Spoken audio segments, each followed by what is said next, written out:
हाँ जी, तो next start कर रहे हैं अपन ने। कल अपन ने देखा भैया वेरी वेरी इंपॉर्टेंट आर्टिकल कर लिए, एक्सरसाइज कर लिए, मतलब आर्टिकल्स फॉर्मूले डेराइव कर लिए, उनके बेहद इंपॉर्टेंट थे, आप रिमेंबर रखे उनको। अब अपन इस एंटर करते हैं क्वेश्चन सीरीज के अंदर, एग्जाम्पल नंबर 1, 2, 3, इस तरीके से अपन रेगुलर आगे बढ़ते हैं। तो सबसे पहले इसके एग्जाम्पल ही इंपॉर्टेंट है सबसे ज्यादा। तो पहला आता है इसके अंदर एग्जाम्पल नंबर 1 है, पेज नंबर 35 और इंपॉर्टेंट है ये क्वेश्चन। क्या है इसका? इंपॉर्टेंट है। क्या बोल रहा है? एक कण किसी चक्रज में चलता है। अच्छा, एक बात और याद रखें आप, जब भी इस चैप्टर में पथ का समीकरण पूछेगा, किसका समीकरण पूछेगा? पथ में। पहले पूछता था तो किस में संबंध निकालते थे? आर थीटा में। अब किस में निकालोगे आप? एस और साई में। किस में निकालोगे? एस और साई में। तो पहला कंसेप्ट तो ये हो गया कि जब भी पथ का समीकरण पूछे तो किस में रिलेशन निकाल लोगे? एस और साई में। दूसरा देखो, मैं करता हूं रीड। एक कण एक चक्रज में चलता है।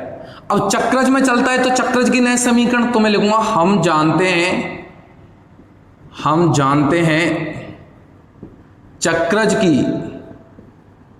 चक्रज की नैज समीकरण, जो उसकी नैज समीकरण होती है वो क्या होती है? पता है आपको, बताई थी, S = 4a sin साई। ये नंबर 1, ये चक्रज की नैज समीकरण होती है, ये अपन ने पहले बता रखी है। एक और बात बोला है। अच्छा, दूसरी लाइन इसकी पकड़े कि स्पर्श रेखा अचर वेग से घूमती है। तो जब भी बोले ना स्पर्श रेखा अचर वेग से घूमती है, पहले भी आ चुका है कंसेप्ट। जब भी टेंजेंट लाइन कांस्टेंट वेलोसिटी से मूव करे तो कौन सा एंगल कन्वर्ट होता है? साई एंगल। कौन सा एंगल कन्वर्ट होता है? साई। तो जब भी ये बोले ना कि स्पर्श रेखा अचर वेग से घूमती है, तो इसका मतलब होता है कि D psi by D T कितना हो रहा है? कांस्टेंट। क्यों? क्योंकि साई एंगल कन्वर्ट हो रहा है। क्यों हो रहा है? क्योंकि साई एंगल क्या हो रहा है? कन्वर्ट हो रहा है। तो इस चीज को कैसे कन्वर्ट कर लिखेंगे अपन? क्योंकि स्पर्श रेखा अचर वेग से घूमती है, अचर वेग से घूमती है, तब बताओ, ये आप याद रखा, जब भी टेंजेंट लाइन कांस्टेंट होगा, K1 मान लिया। नंबर 2, रुके एक बार, जब भी टेंजेंट लाइन कांस्टेंट वेलोसिटी से घूमे, जब भी टेंजेंट लाइन कांस्टेंट वेलोसिटी से, आप तो रटा है कंसेप्ट याद रखो, d psi by D t equal to K1 या कांस्टेंट। अब क्या निकालना है? एक्सेलरेशन निकालना है, वो भी परिणामी। अब परिणामी त्वरण आपको चाहिए। परिणामी त्वरण का फॉर्मूला बताया था आपको, ज्ञात करना है, फाइंड क्या करना है अपन को? परिणामी त्वरण, रिजल्टेंट एक्सेलरेशन। क्या होता है रिजल्टेंट एक्सेलरेशन? अंडर रूट में बोलो d2sy dt स्क्वायर का स्क्वायर प्लस b² रो का होल स्क्वायर। f मान लिया मैंने इसे क्या मान लिया मैंने? f। क्या मान लिया इसे? f। रिजल्टेंट एक्सेलरेशन f चाहिए आपको, ये चाहिए आपको। तो इसमें क्या क्या चाहिए? एक d2s/dt स्क्वायर चाहिए और एक v² रो चाहिए। कैसे निकालोगे? पहले एक का डिफरेंशिएट कर दो विद रेस्पेक्ट टू t। तो differentiate 1 with respect to t, बताना जरा क्या आएगा? ds/dt। तो 4a as it is, sine psi का डिफरेंशिएशन कॉस साई, लेकिन ये तो साई के रेस्पेक्ट में हुआ। टी के रेस्पेक्ट में बनाने के लिए D psi by D T, T के रेस्पेक्ट में बनाने के लिए क्या करोगे? D psi by D T.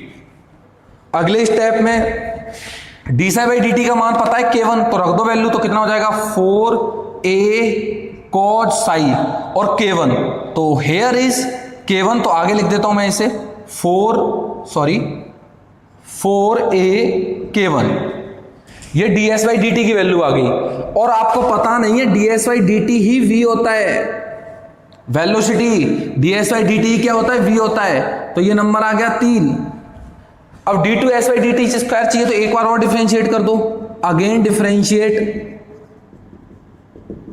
With respect to t, तो कितना हो जाएगा यहां से जब डिफरेंशिएट करोगे तो d2s by D T square 4a k1, और कॉस साई का कितना होता है माइनस में साइन साई, लेकिन टी के रेस्पेक्ट में बनाने के लिए D psi by D T. अगले स्टेप में कितना आ गया, इसका मान k1, तो k1 स्क्वायर हो जाएगा, तो कितना आ गया माइनस में 4a k1 square sine psi dash number 4। अच्छा d2s by D T square आ गया, v आ गया, d2s by D T square आ गया, v आ गया। अब क्या चाहिए रो, और रो क्या होता है ds अपॉन डी साई, तो मैं साइड में निकाल देता हूं। रो की वैल्यू कितनी होती है ds upon D Sai, S है साई के रेस्पेक्ट में डिफरेंशिएट कर दो, बोलो कितनी हो जाएगी 4a cos psi, 4a cos psi differentiate कर दिया, साइन साई के differentiation cos psi 4a as it is. अच्छा नंबर दे दिया 5। अब सारी वैल्यूज है, d2s by D T square भी है, v भी है और रो भी है, सब्स्टिट्यूट कर दो। क्या कर दो इन्हें सब्स्टिट्यूट कर दो, तो देखिएगा मिटाता हूं मैं इसे एक बार।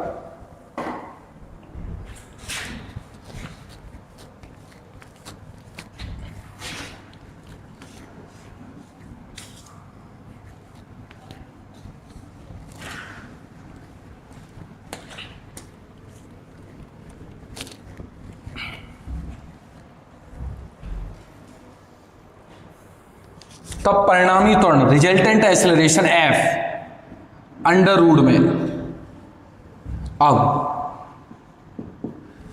d2s by D T square ये रहा इसका स्क्वायर, तो मतलब minus 4a k1 square sine psi का स्क्वायर, ठीक है कि नहीं है, d2s by D T square का होल स्क्वायर इसकी वैल्यू, फिर आता है इसका होल स्क्वायर और v स्क्वायर, v ये रहा और इसका स्क्वायर लिखना है, तो कितना हो जाएगा 16a square k1 square cause square Sai, 16a square k1 square cause square psi, और फिर आता है रो को नीचे लिख दीजिएगा 4a cos साई।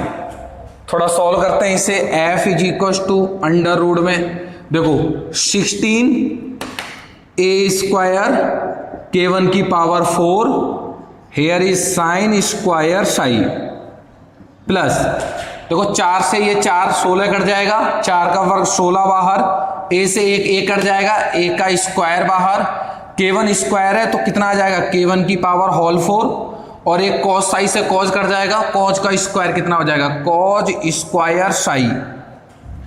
अब देखो f is equal to 16 common आ रहा है तो बाहर आ गया 4, a स्क्वायर कॉमन आ रहा है बाहर आ गया a, k1 स्क्वायर कॉमन आ रहा है बाहर आ गया k1 स्क्वायर, 4 कॉमन आ रहा है, अंडर रूट में क्या बचा sine square psi plus cos square psi, और sine square psi cos square psi की वैल्यू कितनी होती है 1 होती है, तो जैसे ही अपन ये वैल्यू सब्स्टिट्यूट करेंगे इसके अंदर 1, सो फाइनल रिजल्ट जो आपको मिलेगा, मैं इसे नीचे मिटा देता हूं, जो अपन को फाइनल रिजल्ट जो मिलने वाला है वो रिजल्ट आप देखिएगा, that implies f is equal to 4a k1 square, ये कांस्टेंट है सारा, तो टोटल कितना आ गया कांस्टेंट आ गया। यही प्रूव करना था कि जो रिजल्टेंट एक्सेलरेशन है वो क्या है अपने पास कांस्टेंट है। तो इस तरीके से अपन ने क्वेश्चन कंप्लीट कर लिया। नेक्स्ट क्वेश्चन देखते हैं, ठीक है, मिटाता हूं मैं इसे, एक बार रुकिएगा।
आप समझें इस चीज को, इनडायरेक्ट में इतनी बात घुमा फिरा करके कि भैया घटक लिया ये दिया, हकीकत में ये दे रखा है ये दोनों एक्सेलरेशन सेम है, देन दैट इंप्लाइज आप क्या कह सकते हो कि d2sy dt स्क्वायर हकीकत में क्या दे रखा है, सेम दे रखा है। ये बात वो डायरेक्ट भी बोल सकता था कि स्पर्शेकीय टेंजेंशियल एक्सेलरेशन और normal acceleration both are same, लेकिन घुमाई बात, कैसे घुमाई कि भैया रिजल्टेंट का इस डायरेक्शन और इस डायरेक्शन से सेम एंगल बन रहा है, तो अपन ने उसका यूज करके ये कंसेप्ट निकाल दिया। अब क्या निकालना है, वेलोसिटी निकालनी है और एक्सेलरेशन निकालना है। वेलोसिटी कैसे निकालें, देखो ये स्टेप आगे के 4-5 स्टेप अपन लगभग हर दूसरे क्वेश्चन में करेंगे, तो आप सीखें। इसका त्वरण के 3 फॉर्मूले बताए थे, तीसरे नंबर वाला यूज कर रहा हूं, v dv ds, याद रखें कौन से नंबर वाला, तीसरे नंबर वाला। v square as it is और रो की वैल्यू होती है ds अपॉन डी साई, बताई थी भाई ये। अगले स्टेप में डी साई शिफ्ट कर दो, v से v काट दो, तो कितना हो जाएगा dv ds, v बच गया एक इधर और d psi by ds, s से ds कट जाएगा। अगले स्टेप में देखो, अगले स्टेप में देखिएगा dv को नीचे शिफ्ट कर लो, तो कितना हो जाएगा ये dv बाई v, इस तरफ ले गया और इधर क्या बच गया d साई, इधर क्या बच गया d साई। बच्चा बता देगा सर इसके बाद इंटीग्रेशन होगा, तो इसका इंटीग्रेशन मुझे पता है log v, इसका इंटीग्रेशन साई और इसका इंटीग्रेशन मान लिया log c1 है। इसकी वैल्यू कितनी है log c1 है, या फिर ओनली c1 मान सकते हो, कोई रोक टोक नहीं है, we take c1। Initial condition दे रखी है व्हेन जब साई बराबर 0 है तो v का मान कितना है u है, यूज कर दो इसमें, तो log u, v की जगह u रख दिया, साई की जगह 0 और ये c1, तो c1 का मान कितना आ गया log u, तो log u आप यहां शिफ्ट कर दीजिए। सो फाइनल जो मुझे मिलने वाला है, मिटाता हूं भाई मैं इसे,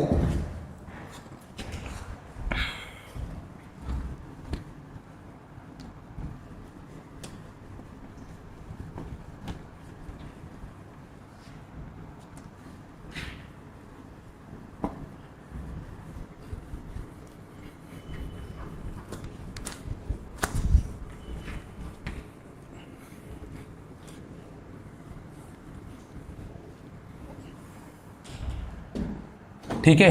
तो जब आप इसे लिखोगे तो कितना हो जाएगा, हेयर इज log v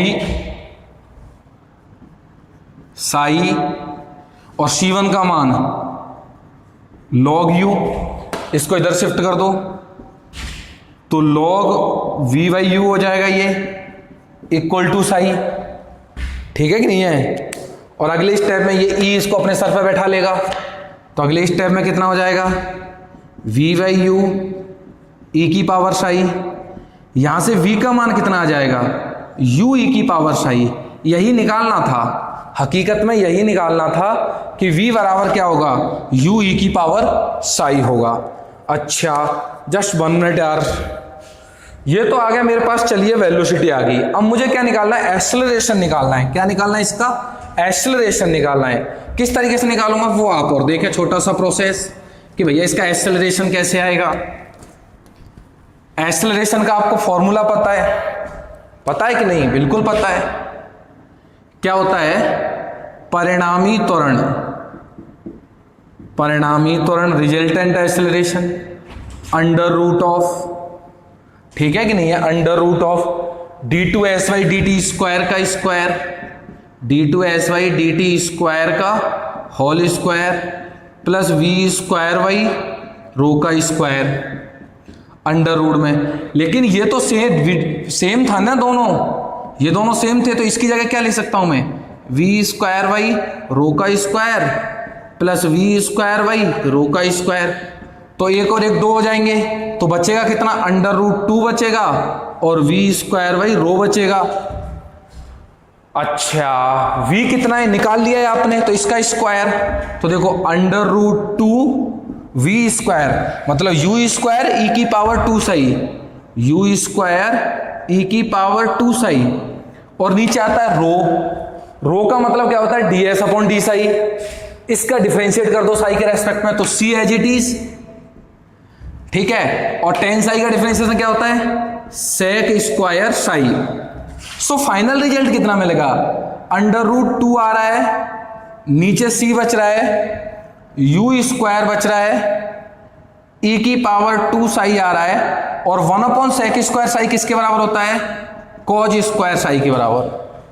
तो इस तरीके से अपन ने यह त्वरण का फॉर्मूला निकाल दिया। बेहद इंपॉर्टेंट क्वेश्चन है, एग्जाम में आता है। Thank you. नेक्स्ट सीरीज देखते हैं अपन।